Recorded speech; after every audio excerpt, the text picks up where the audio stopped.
Good afternoon. God bless America. This is Mjwbigfoot reporting live from Elkton, Virginia. Today I have a couple things on my mind. One in particular is very important to me. I know I was raised by a master sergeant. He was fairly strict and most of the time kind of grumpy. I always said he wasn't happy unless he was grumpy. And the reason why is because when he was grumpy, he was right. The world was wrong. So that's how you find happiness in being grumpy. Just prove yourself and prove yourself right, and then live in the world. And the world is wrong, and you're right. And you'll be happy even though you're grumpy. Now that we got that out of the way, I'll talk about one of the number one priority reasons I've been planning on making this video, and that is I want to be grumpy towards all the mechanics out there. Most of them which always have the same scenario. I watch the same videos over and over. I know that they are speaking in a forever voice, forever locked in time. If the video is never erased, they'll be forever preaching about this. Whenever they get to a seal, I don't know if most of you are not mechanically inclined, but a seal basically is just a ring. It's a rubber ring, and it mounts inside of an engine block, and then you have a shaft or some other unit that needs to be transferred energy to the outside. So it goes into this ring, and the rubber seal, clamps onto it.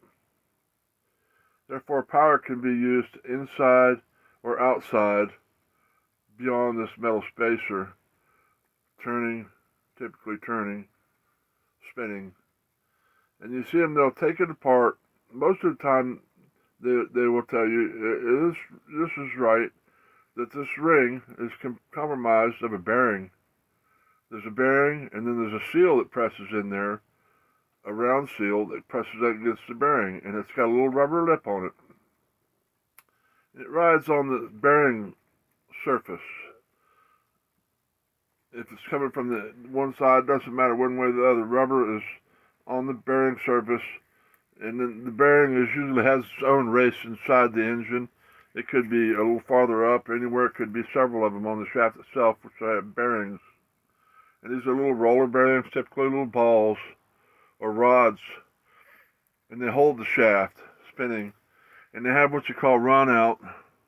After a while, they'll wear out, and they'll start to wobble. The bearings will get loose.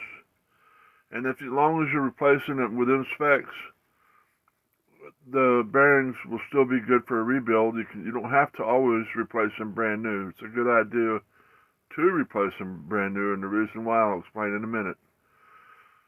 These bearings all have the protective seal to keep oil on one side or the other. It'll be cupped. It'll be cup-shaped so that when the oil goes into the seal, or tries to go past the seal, it actually goes in the round part of the seal and expands it and makes it seal even more by the oil pressure itself, by pushing the rubber against the race, which is the metal race. And you'll see guys, they'll say, now make sure, we're going to go ahead and use these bearings because they're still good. It's just a little bit of wobble.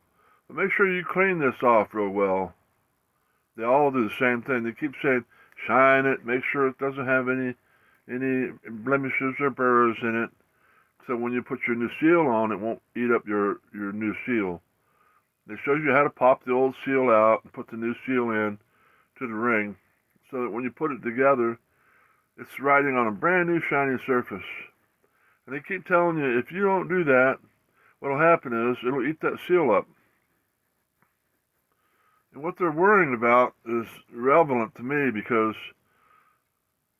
I know seals, I know rubber, I know oils, and I know what happens is over time, seals get hard, the rubber seals get hard.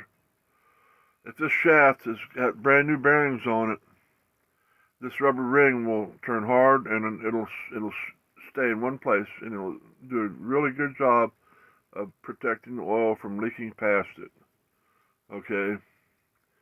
But if the shaft wobbles a little bit, what happens is it creates a gap. It's not centered into the ring. It won't, typically it will be off one side or the other. Whichever way your bearings are, however your bearings are, it could go all the way around and wallow it all the way around. Well, if that happens, once that happens, the seal turns hard. It doesn't matter how much oil pressure you have in there, the oil is going to go past the seal. It's going to get all over the seal, and it's going to throw out all over the outside of your engine. They're saying you can prevent that by cleaning this. You clean this really glassy, shiny, and when you put your seal ring on, if it has a groove on it, they're saying seat your seal a little bit in or out. Don't let it fall in the groove, because if you do, then it's going to just wear out faster in the groove. This is wrong. Again, it doesn't have anything to do with that. The thing that wears the seal out is the hardening of the rubber itself. I'm agreeing with them to clean this and clean it, because you do want to seat your new seal. But these bearings in here will eventually cause that seal to wallow out, and then you'll get a gap in there and you'll start leaking oil. So if you want to replace your seals and you want a really long time, you don't want to do the work again, make sure you replace the bearings. If you replace all brand new bearings and you take all the wobble out, then you won't have a bad seal. The seal will last for a long time.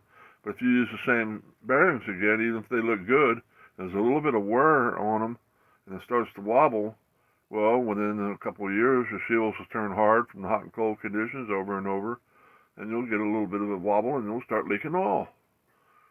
That's my word for today. Don't listen to people that overemphasize cleaning and missing the groove and all this stuff they're talking about to prevent your oil from leaking past that seal. That's not the most important thing. The most important thing is, if you want to prevent oil leaks, is to get a good bearing run out of where it's at a minimum, like 1/1000 of an inch or less. And that way this rubber, even if it does turn a little hard, will still function in the past 5 or 6 years or longer. You know what I'm saying? That's my word for today. Don't listen to what everybody tells you, just like catalytic converters. Oh, your catalytic converter's plugged up. They don't get plugged up. Believe me, they turn red hot. They will fail and crumble and fall apart, and could possibly block your exhaust. And you could take and look in one end, and you can see that when it starts to happen. You can put a screwdriver in there and push on it. That catalytic converter is broken in there. You can hit it you can tap it with a hammer. If you hear things and they're going ka-chu, that means it's broken, it's falling apart in there, and the pieces are rolling around and everywhere. And when you start your engine up, the catalytic converter, the pieces go to the rear end and try to get out, and they plug the hole. They turn in there in such ways where the honeycomb holes in them are turned the wrong way, and the gases can't escape. And you get loose horsepower because your engine's having so much trouble trying to get the gases out of the exhaust. There's only one thing you can do about that when that happens, is you can bore a hole right straight through the middle and put a pipe in it, or you can just knock it all out completely, which is a lot of work.